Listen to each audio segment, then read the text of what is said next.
Ok, ahora un video en español. Mi lectura pasada que era On Savage's Shores. The author took down my videos for reading it, which I get it. I mean, it is her page. Si es su página, me la quitaron por copyright. No su página, pero su libro. Pero no estoy de acuerdo con que me lo haya quitado porque, bueno, se supone que vamos, ya los tiempos cambiaron.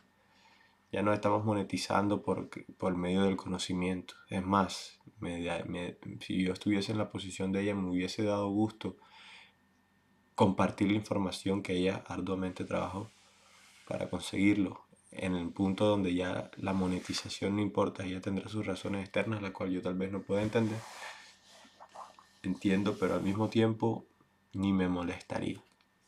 Entonces, bueno, me bajaron los videos, pero aquí empezamos un nuevo libro. Las venas abiertas de América Latina, Eduardo Galeano. Me lo quiero leer en español y en inglés.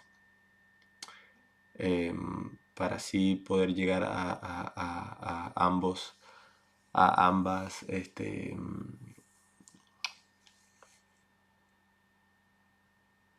a ambos públicos, pues. Y aquí nos vamos directamente a la introducción sin perder tiempo.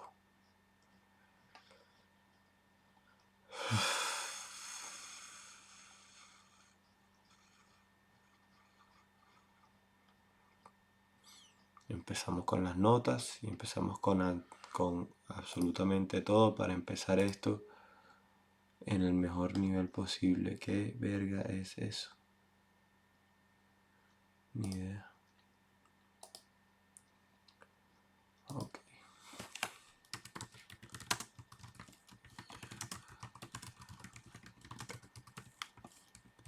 Listo, empezamos con la nueva lectura. Introducción. 120 millones de niños en el centro de la tormenta.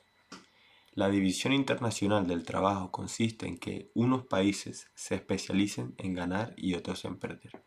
Nuestra mal comienzo, pero bueno. Nuestra comarca del mundo, que hoy llamamos América Latina, fue precoz. Se especializó en perder desde los remotos tiempos en que los europeos del Renacimiento se abalanzaron a través del mar y le hundieron los dientes en la garganta. Pasaron los siglos y América Latina perfeccionó sus funciones. Este ya no es el reino de las maravillas donde la realidad derrotaba a la fábula y la imaginación era humillada por los trofeos de la conquista, los yacimientos de oro y las montañas de plata, pero la región sigue trabajando de sirvienta. Esto yo lo había leído antes, pero estas cosas, o sea, desde la introducción dice unas cosas, Dios mío, o sea, que deben ser, esto no tiene la habilidad de hacer highlight. Maldita sea. Está bien, la guardamos en las notas.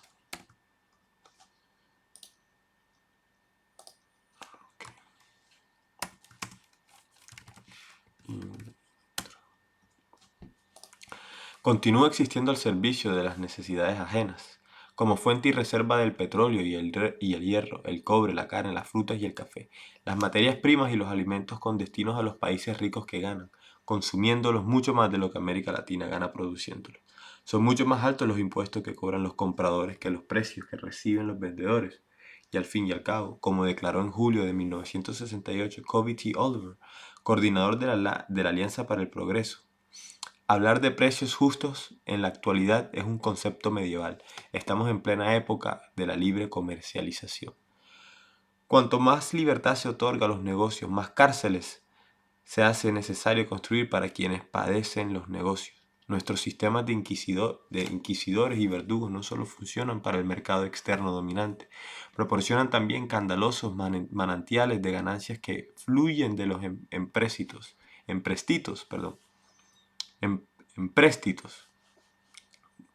y las inversiones extranjeras en los mercados internos dominados. Se ha oído hablar de concesiones hechas por América Latina al capital extranjero, pero no de concesiones hechas por los Estados Unidos al capital de otros países. Es que nosotros no damos concesiones, advertía allá por 1913 un presidente norteamericano, Woodrow Wilson. Él estaba seguro, un país decía, es poseído y dominado por el capital que en él. Un país decía, es poseído y dominado por el capital que en él se haya invertido. Y tenía razón. Por el camino hasta perdimos el derecho de llamarnos americanos, aunque los haitianos y los cubanos ya habían asomado a la historia como pueblos nuevos, un siglo antes de que los peregrinos de Mayflower se establecieran en las costas de Plymouth. Ahora América es, para el mundo, nada más que los Estados Unidos.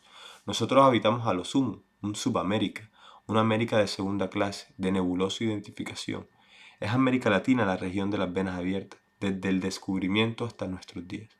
Todo se ha transmutado siempre en capital europeo o más tarde norteamericano, y como tal se ha acumulado y se acumulan en los lejanos centros de poder todo, la tierra, sus frutos y sus profundidades ricas en minerales, los hombres y sus capacidades de trabajo y de consumo, los recursos naturales y los recursos humanos. El modo de producción y la estructura de clases de cada lugar han sido sucesivamente determinados desde afuera por, por su incorporación al engranaje universal del capitalismo. A cada cual se le ha asignado una función, siempre en beneficio del desarrollo del metrópoli extranjera de turno, absolutamente. Y se ha hecho infinita la cadena de las dependencias sucesivas. Vamos a abordar esto.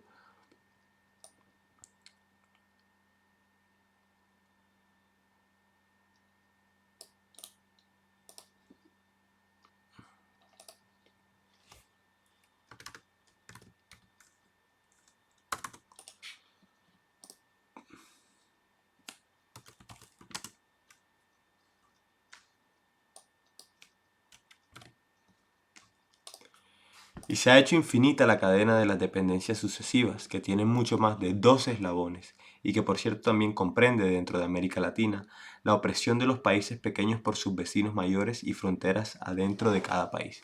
La explotación de las grandes ciudades y los puertos ejercen sobre sus fuentes internas de víveres y mano de obra. Hace 4 siglos ya habían nacido 16 de las 20 ciudades latinoamericanas más pobladas de la actualidad.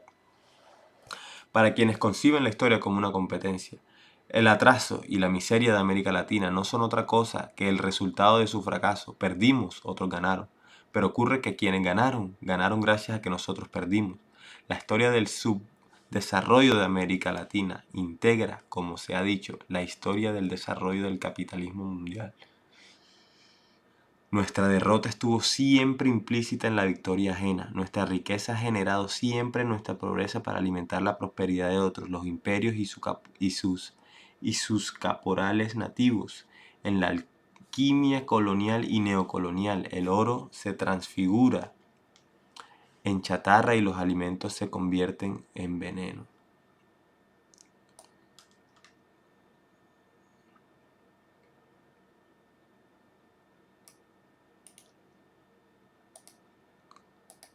Dios mío.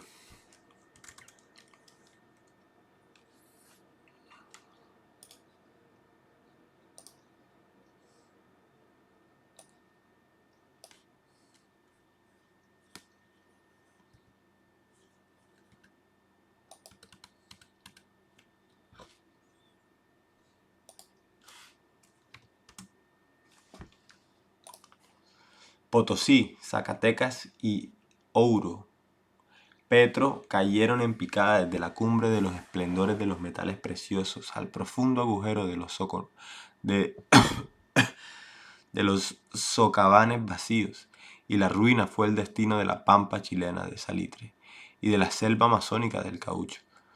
El nordeste azucarero de Brasil, los bosques argentinos del Quebracho o ciertos pueblos petroleros del lago de Maracaibo tienen dolorosas razones para creer en la mortalidad de las fortunas que la naturaleza otorga y el imperialismo usurpa. Mi hermano, yo tengo que guardar todo, absolutamente todo esto de eso, porque esto es mi misión acá. Yo necesito memorizarme cada una de estas cosas, poder comprender el libro de adentro hacia afuera, para poder recitarlo a mi pueblo, porque esto no puede seguir ocurriendo, estas cosas no pueden seguir ocurriendo, no podemos seguir con la ignorancia de que todo está bien, no podemos creer que estamos en el tope del desarrollo humano. Estamos en un estado de hipnosis en el cual no podemos ver la misma realidad que vemos todos los días.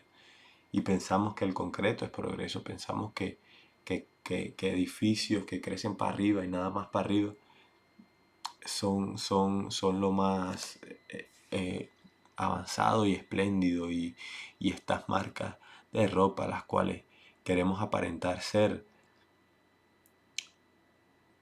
ricos o queremos aparentar ser como los europeos de gran dinero y cosas así. Mi gente, estamos en un estado de hipnosis. Estas cosas acá no es como vivíamos antes, no refleja lo que éramos antes. Ahora lo que hay es un residuo de lo que en realidad fuimos antes, pero no es nada de lo que en verdad fuimos anteriormente. Este mundo de ahora no es nada más que una falsedad entera, y necesito que comprenda la gente eso. Por eso es que hago esta lectura a estas horas después de trabajar, porque esto es lo único que a mí me llena. A mí no me llena llenarme los bolsillos, a mí no me llena un certificado de las universidades que ellos mismos inventaron. No se están dando cuenta de lo que está pasando, mi gente. No se están dando cuenta que la gente quiere salir adelante en su sistema. Queremos salir adelante en su gobierno. Queremos hacer plata en su gobierno. Nunca vamos a ganar. Así no vamos a ganar, aunque nosotros apoyemos a esos que pudieron salir de la pobreza con su gran esfuerzo y su gran trabajo. Si para mí, si sale uno, salen todos. No me importa que ahora tenemos futbolistas que salen y artistas que salen y youtubers que se han hecho famosos y salido de la pobreza. Quieren entender la pobreza en estas lecturas simples. Reconocer lo que fuimos en un pasado. Entonces, para no desviarme, seguimos aquí con las lecturas. O sea, que esto es una poesía. Lo vuelvo a leer. Potosí, Zacatecas y Ouro Petro cayeron en picada desde la cumbre de los esplendores de los metales preciosos al profundo agujero de los socavones vacíos.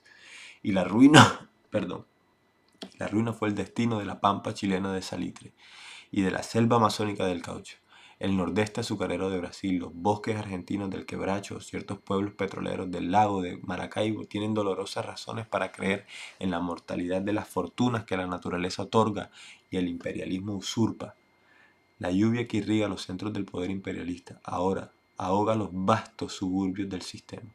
Del mismo modo y simétricamente, el bienestar de nuestras clases dominantes hacia adentro, dominadas desde afuera, es la maldición de nuestras multitudes condenadas a una vida de bestia de carga. La brecha se extiende hacia mediados del siglo anterior. El nivel de vida de los países ricos del mundo excedía en un 50% el nivel de los países pobres.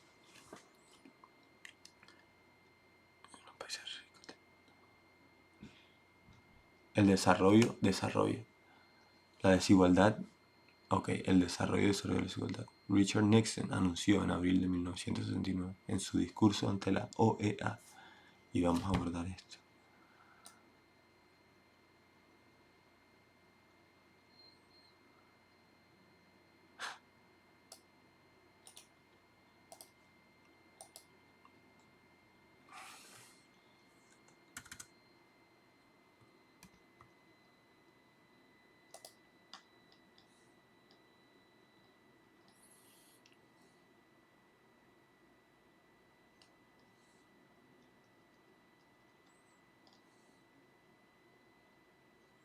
Que es una locura total, una locura total. Una locura total.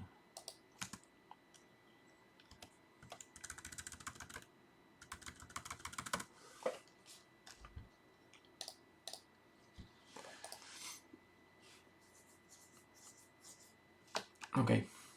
Estados Unidos, ok. El desarrollo desarrolla la desigualdad. Richard Nixon anunció en abril de 1969 en su discurso ante la OEA que a fines del siglo XX el ingreso per cápita en Estados Unidos será 15 veces más alto que el ingreso en América Latina.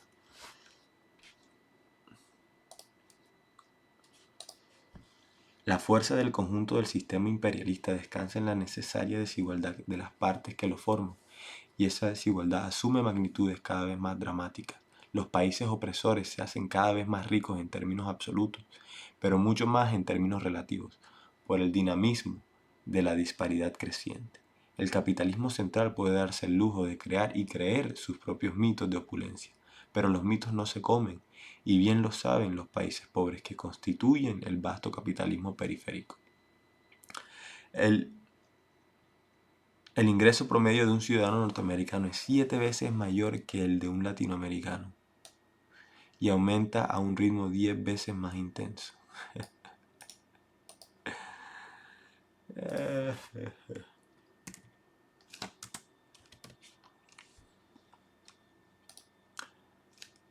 Y los promedios engañan por los insondables abismos, que se abren. Al sur del río Bravo, entre los muchos pobres y los pocos ricos de la región, en la cúspide, en efecto, 6 millones de latinoamericanos acaparan, según las Naciones Unidas, el mismo ingreso que 140 millones de personas ubicadas en la base de la pirámide social. Hay 70 millones de campesinos cuya fortuna asciende a 25 centavos de dólar por día. En el otro extremo, los proxenetas de la desdicha se dan el lujo de acumular 5.000 millones de dólares en sus cuentas privadas de Suiza o Estados Unidos.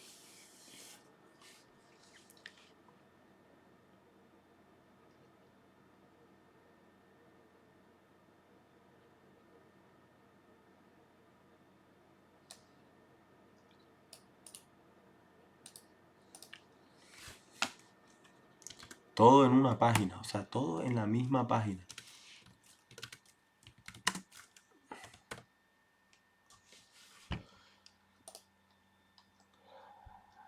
Y derrochan en la ostentación y el lujo estéril, ofensa y desafío, y en las inversiones improductivas que constituyen nada menos que la mitad de la inversión total. Los capitales que América Latina podría destinar a la reposición, ampliación y creación de fuentes de producción y de trabajo incorporadas desde siempre a la constelación del poder imperialista. Nuestras clases dominantes no tienen el menor interés en averiguar si el patriotismo podría resultar más rentable que la traición o si la mendicidad es la única forma posible de la política internacional. Se hipoteca la soberanía.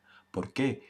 Porque no hay otro camino. Las coartadas de la oligarquía confunden interesadamente a la impotencia de una clase social con el presunto vacío de destino de cada nación. Josué de Castro declara: yo que he recibido un premio internacional de la paz, pienso que infelizmente no hay otra solución que la violencia para América Latina. No hay otra solución que la violencia para América Latina. 120 millones de niños se agitan en el centro de esta tormenta. La población de América Latina crece como ninguna otra. En medio siglo se triplicó con creces.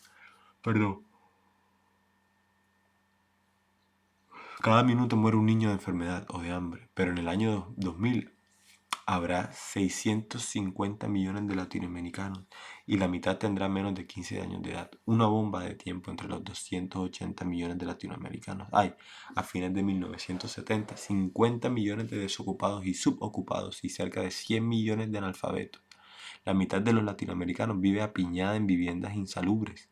Los tres mayores mercados de América Latina, Argentina, Brasil y México, no alcanzan a igualar sumados la capacidad de consumo de Francia o Alemania Occidental, aunque la población reunida de nuestros tres grandes exceda largamente a la de cualquier país europeo. América Latina produce hoy en día, en relación con la población, menos alimentos que antes de la última guerra mundial, y su exportación per cápita han disminuido 3 veces a precios constantes de la víspera de la crisis de 1929.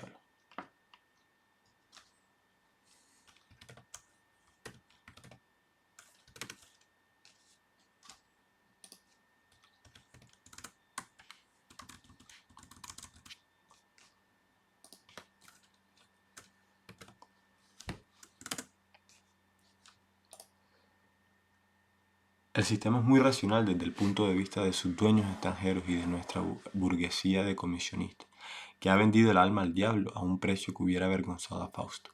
Pero el sistema es tan irracional para todos los demás, que cuanto más se desarrolla, más agudiza sus desequilibrios y sus tensiones, sus contradicciones ardientes, hasta la industrialización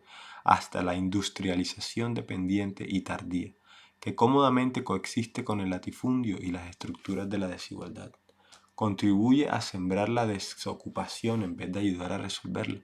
Se extiende la pobreza y se concentra la riqueza en esta región, que cuenta con inmensas legiones de brazos caídos que se multiplican sin descanso. Nuevas fábricas se instalan en los polos privilegiados de desarrollo, San Pablo, Buenos Aires, Ciudad de México, pero menos mano de obra se necesita cada vez. El sistema no ha previsto esta pequeña molestia. Lo que sobra es gente y la gente se reproduce. Se hace el amor con entusiasmo y sin precaución. Cada vez más gente a la vera del camino, sin trabajo en el campo donde el latifundio reina con sus gigantescos eriales, y sin trabajo en la ciudad donde reinan las máquinas, el sistema vomita hombres. Las misiones norteamericanas esterilizan masivamente mujeres y siembran píldoras, diafragmas, espirales, preservativos y alamanques mercados, pero cosechan niños. Porfiadamente los niños latinoamericanos continúan naciendo reivindicando su derecho natural a obtener un sitio bajo el sol en estas tierras espléndidas que podrían brindar a todo lo que casi todos niegan. A principios de noviembre de 1968, Richard Nixon comprobó en voz alta que la Alianza para el Progreso había cumplido 7 años de vida y, sin embargo, se habían agravado la desnutrición y la escasez de alimentos en América Latina. Pocos meses antes, en abril, George W. Ball escribía en Life: por lo menos durante las próximas décadas, el descontento de las naciones más pobres no significará una amenaza de destrucción del mundo. Por vergonzoso que sea, el mundo ha vivido durante generaciones 2/3 pobres y 1/3 ricos. Por injusto que sea, limitado el poder de los países pobres. Ball había encabezado la delegación de los Estados Unidos a la primera Conferencia de Comercio y Desarrollo de Ginebra y había votado contra 9 de los 12 principios generales aprobados por la conferencia con el fin de aliviar las desventajas de los países subdesarrollados en el comercio internacional. Son secretas las matanzas de la miseria en América Latina. Cada año estallan silenciosamente, sin estrépito alguno, 3 bombas de Hiroshima sobre estos pueblos que tienen la costumbre de sufrir con los dientes apretados. Esta violencia sistemática no aparenta, pero real, va en aumento. Sus crímenes no se difunden en la crónica roja, sino en las estadísticas de la FAO. Ball dice que la impunidad es todavía posible, porque los pobres no pueden desencadenar la guerra mundial.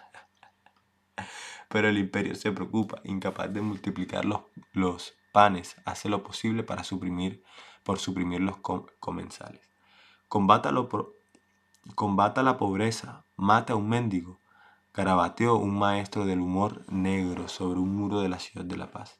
¿Qué se proponen los herederos de Malthus sino matar a todos los próximos mendigos antes de que nazcan? Robert McNamara, el presidente del Banco Mundial, que había sido presidente de la Ford y secretario de Defensa, afirma que la explosión demográfica constituye el mayor obstáculo para el progreso de América Latina y anuncia que el Banco Mundial otorga prioridad en sus préstamos a los países que apliquen planes para el control de la natalidad. McNamara comprueba con lástima que los cerebros de los pobres piensan un 25% menos y las tecnócratas del Banco Mundial que ya nacieron hacen zumbar las computadoras y generan complicadísimos trabalenguas sobre las ventajas de no nacer. Mi gente, ¿qué puta mierda es esto? O sea...